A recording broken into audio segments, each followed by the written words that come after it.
अंधेरीला मी स्टेशनवरून येत होतो. मी सत्यनारायण मंदिरच्या इकडे पोहोचलो आणि मंदिराच्या कट्ट्यावर म्हातारा माणूस बघितला. तर ते बोलले की मला तिथे सोड ना. मी बोललो या सोडतो. जसंच त्यांनी खांद्यावर हात ठेवला तो खूप घाणेरडा वाईब होता. का तुम्ही पुढे जा, मी हाय बघतो इकडून, मला तिथे सोड ना. त्यांनी एकच रट लावलेली की मला तिथे सोड ना. 2 पावलं 4 पावलं चालल्यावर तो माणूसच दिसत नव्हता. या कथा मनोरंजनासाठी आहे. काही लोकांचे अनुभव व काही पूर्णपणे काल्पनिक असू शकतात. त्यामुळे कृपया यांना मनोरंजन म्हणून घ्या. या कथा आपल्या संस्कृतीचा एक भाग आहे. अगदी लहानपणी आजी आजोबांनी सांगितलेल्या गुड गोष्टींसारख्या. आमचा हेतू कोणत्याही प्रकारच्या अंधश्रद्धा किंवा भीती निर्माण करणे नाही.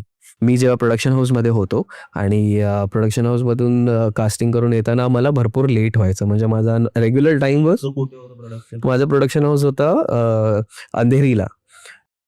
हाऊस करून आहे जिथे भरपूर मायथॉलॉजिकल शोज वगैरे, देवाचे शोज वगैरे बनतात. तर मी रोज लेटच सुटायचो. म्हणजे 12 नंतर, 1 नंतर, 2 नंतर, कधी कधी लास्ट ट्रेन, कधी कधी ती पण सुटायची. तर माझा नॉर्मल टाइम होता 1:30, 2, 2:30, 3.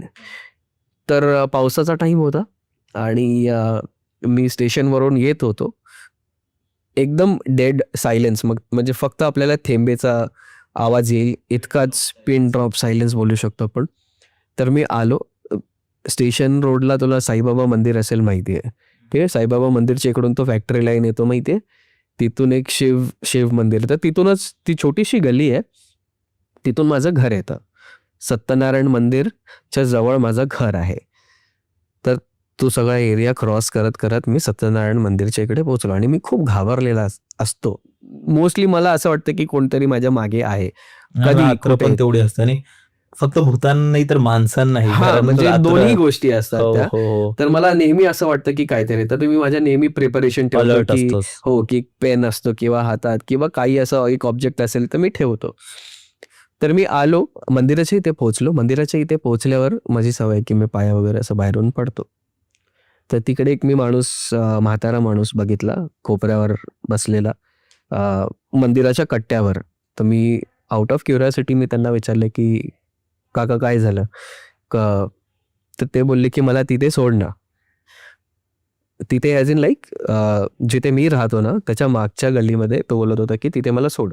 आता ती गली वॉज लाईक की हा मंदिर आहे, मंदिराच्या इकडून हा रस्ता आहे, इथून लेफ्ट घेतला की माझं घर 2 बिल्डिंग सोडून.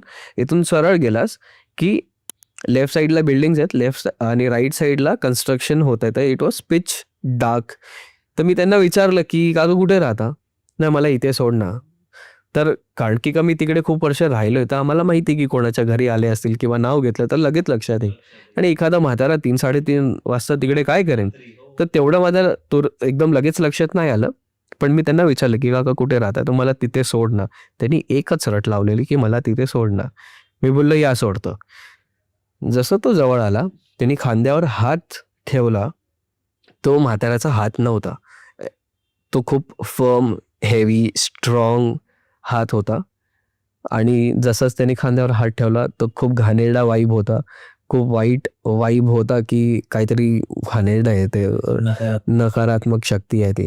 आणि ती भीती अचानक माझ्या मनात म्हणजे एकदम ब्लड स्ट्रीममध्ये आली. तर 10 पावलं चालल्यावरती आमच्या इकडची ती गल्ली येते. तिथे पोहोचलो आम्ही. मी बोललो मी ह्याच्या पुढे नाही येणार. काका तुम्ही पुढे जा, मी हाय बघतो इकडून, मला तिथे सोड ना. त्याची एकच रट, मला तिथे सोड ना. मी बोललो नाही काका तुम्ही जा. मी आता आवाज वाढतोय माझा. नाही काका तुम्ही जा, मी बघतोय. 2 पावलं चालला पुढे. तो बोलला की प्लीज मला तिथे सोड ना. तो ऐकायलाच आणि नंतर मी इतक्या जोरात ओरडलो, शिवी दिली.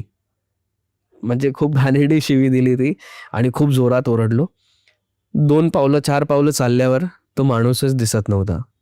आणि तो स्ट्रेट रोड आहे, स्ट्रेट रोड. म्हणजे तो समोरच्या बिल्डिंगमध्ये जाईपर्यंत आपल्याला दिसेल की तो माणूस चालतोय तिकडे, पण कोण नव्हतं तिकडे. तर तो कोण होता, काय होता मला माहितीच नाही. पण त्यांनी एकच रट लावली की मला तिथे सोड ना. याचा अर्थ असा की त्याला मला तिथे घेऊन जायचं होतं. कुठे घेऊन जायचं होतं मला माहीत नाही. आता कारण की मी त्या एरियामध्ये लहानपणापासून राहतोय तर मला ऑफकोर्स भरपूर गोष्टी माहिती आहेत की कोण कुठे राहतं, कोणत्या बिल्डिंगमध्ये राहतं, मित्र आहेत सगळे. पण तो माणूस तिकडे तुझं रोजचं येणं जाणं रोजचं येणं असं कोण माणूस असेल जो 3:30 वाजता तिथे आहे तर दिसलाच असतं ना तुला. म्हातारा माणूस तो असा करून बसलेला म्हणजे एका कोपऱ्यात. हो, अगदी म्हणजे शाळेत असल्यापासून राहतोय मी तिथे. तर तो कोण होता, त्याचं काय होतं मला माहित नाही, पण तो दिसलाच नाही. म्हणजे 4 पावलं चालल्यावर 10 पावलं चालल्यावर दिसायला पाहिजे माणूस, कारण की कधी गली खूप पुढे आहे. जर तुला इकडे तिकडे जायचं असेल आणि लेफ्टच आहे, तर लेफ्ट घ्यायला तुला भरपूर पुढे जावं लागेल आणि हा म्हातारा एवढा फास्ट जाणार नाही. आणि मी बघतोय, मी उभा राहून तिकडे बघतोय की तो कुठपर्यंत चाललाय, मला नाही दिसला तो नंतर.